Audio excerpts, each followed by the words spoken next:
তো চলো আমার সঙ্গে তোমরাও দেখে নাও আমাদের বাড়িতে আজকে কী রান্না হচ্ছে।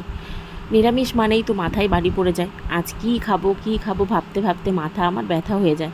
নিরামিষ যেন আমার একটা গোটা দিন পার হয় না। যদিও গোটা শ্রাবণ মাসে আমি নিরামিষ খেয়েছি, কিন্তু সেই নিরামিষটা একদমই আলাদা ছিল, মনে হচ্ছিল প্রত্যেকটা দিন প্রসাদ খাচ্ছি। তো যাই হোক, সেটার সঙ্গে এই প্রত্যেক দিনের প্রত্যেকটা সপ্তাহে নিরামিষের তুলনা হয় না। ওই নিরামিষটা একদমই আলাদা ছিল। আর প্রত্যেক সপ্তাহে দু একদিন নিরামিষ পড়লে আমার মাথায় যেন বজ্রপাত হয়, মনে হয় কী যে খাবো, কারণ আমি কিন্তু খুব খেতে ভালোবাসি।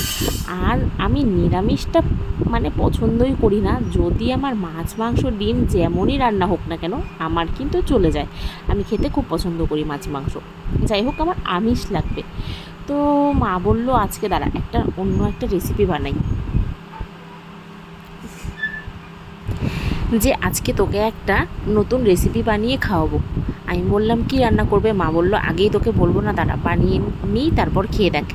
আমি তো বারে বারে জিজ্ঞেস করছিলাম নাম বলো নাম বলো। তো মা বলল এটা নাকি ঝিঙ্গের জল বড়া। আমি আবার শুনে বলি ঝিঙ্গের জল বড়া এটা আবার খেতে কেমন হতে পারে।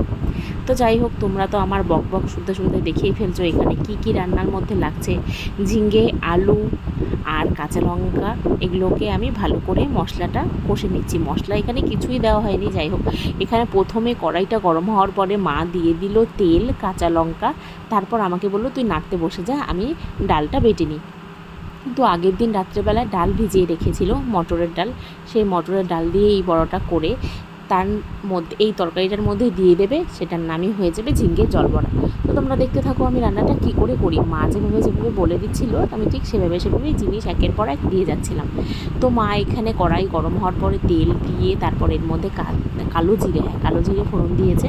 তার মধ্যে দিয়েছিল কয়েকটা কাঁচা লঙ্কা চিড়ে, তারপরে দিয়ে দিল ঝিঙ্গা আর আলুটা। এভাবে নাড়াচাড়া করে ভাজা ভাজা করে একটু ঢেকে দিয়েছিলাম, যাতে এই ঝিঙ্গেগুলো একদম একটু নরম নরম হয়ে যায়। তো আমি ঢাকা উঠিয়ে নিয়েছি। তো মা বললো আরেকটু জল দিয়ে এটাকে আরেকটু ঢেকে দিতে হবে। তার মধ্যে তো হলুদ লবণ দিয়েছি, চিনিও দিয়েছি, যেহেতু এই রান্নাটা মা বলেছে একটু মিষ্টি মিষ্টি হবে খেতে, তাই অল্প চিনি দিয়ে দিতে বলেছিল, আমি চিনি দিয়ে দিয়েছি। তারপর মার যখন ডাল বাটা হয়ে গেছে তারপর আর আমি রান্নাটা করিনি, তারপর মাই করেছে। এই যে দেখো, আমি বলতে বলতে তোমাদেরকে চিনির কথাটা বলছিলাম, কিন্তু তার আগে আমার চিনি দেওয়া হয়নি, আমি এখনই চিনিটা দিলাম এর মধ্যে। তো এটাকে আরেকটু ঢেকে দিতে হবে, কারণ ঝিঙ্গেগুলো নরম হয়নি। এখন আমি আবার ভালো করে ঢেকে উঠিয়ে নিলাম। এই যে ঢাকাটা দিয়ে প্রায় 4-5 মিনিটের মতো রেখেছিলাম। মা চলে এসেছে, মার ডালটা বাটা হয়ে গেছে। এবার আমরা আগে কি করতাম, বড়ার রসা বানালে ডালের বড়াটা ভেজে নিতাম তেলে। তো এটার মধ্যে কি করেছে, ডাল বেটে সেটাকে ভালো করে ফেটিয়ে নিয়েছে। একটু কাঁচা সর্ষের তেল ডালের বাটাটার মধ্যে দিয়ে হলুদ লবণ দিয়ে ভালো করে ডালটা ফেটিয়ে নিয়েছে। ফেটিয়ে নিয়ে তারপর এভাবে এই যে দেখতেই পাচ্ছ এই পরিমাণ জল থাকার সময় বড়াগুলো সব ছেড়ে দিচ্ছে। এটাকে কিন্তু না ভেজে কাঁচা ডাল বাটাটাকেই এটার মধ্যে ছেড়ে দিচ্ছে, সুন্দর করে ডালের বড়ির মতন বসিয়ে দিচ্ছে। তারপরে দিয়ে দিল আমার মা ঢাকা। তো ঢাকা দেওয়ার পর 10-15 মিনিট রেখেছিল, 10 মিনিটের মতন।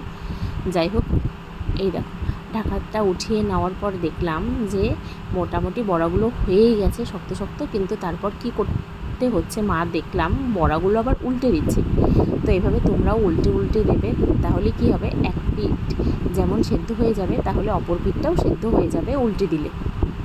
তো এভাবে তোমরাও উল্টে দেবে। মাঝে ভেবে যেভাবে করছে তোমরা কিন্তু আমি না বললেও দেখেই বুঝতে পারবে, কিন্তু একটু বলে দিলে কি হয়, একটু সুবিধা হবে বুঝতে, কখন কী দেয়া হচ্ছে আর কি কি দেওয়া আছে এই রেসিপিটার মধ্যে। দিয়ে আবার ঢেকে দিল, বড়াগুলো আরেক পিঠ সেদ্ধ হওয়ার জন্য ঢেকে দিল। তো ঢেকে 4-5 মিনিটের মতন রেখেছে। তো ঢাকাটা এভাবে উঠিয়ে তারপর হালকা হাতে নেড়ে চেড়ে এভাবে মিশিয়ে নিতে হবে, যাতে বড়াগুলোর ভেতরে প্রত্যেকটা ঝোলের প্রত্যেকটা ফ্লেভার, লবণ, চিনি, সব কিছুর টেস্ট যেন বড়াগুলোর ভেতরে ঢুকে যায়। এই জন্য ভালো করে নেড়ে চেড়ে একটু কাঁচা সর্ষের তেল দিয়ে তারপর আরেকটু এটাকে ফোটাতে হবে। ঠিক 2-3 মিনিট তেল দেওয়ার পর ফোটানো হয়ে গেলে মা দিয়ে দিল এর মধ্যে 1 কাপ পরিমাণ দুধ। 1 কাপের থেকে একটু কমই হবে, 1 কাপ দেয়নি, 1 কাপের থেকে একটু কম পরিমাণ দুধ দিয়ে দিল। কাঁচা দুধ, সেটা জাল করে রেখেছিল, গরম না, যাই হোক ঠান্ডাই জাল করা দুধ দিয়ে দিল। তো রেসিপিটা এই অবধি শেষ, এর মধ্যে আর কিছু দেওয়া হবে না, লাস্টে শুধু আরেকটু ঘি পড়বে ব্যাস।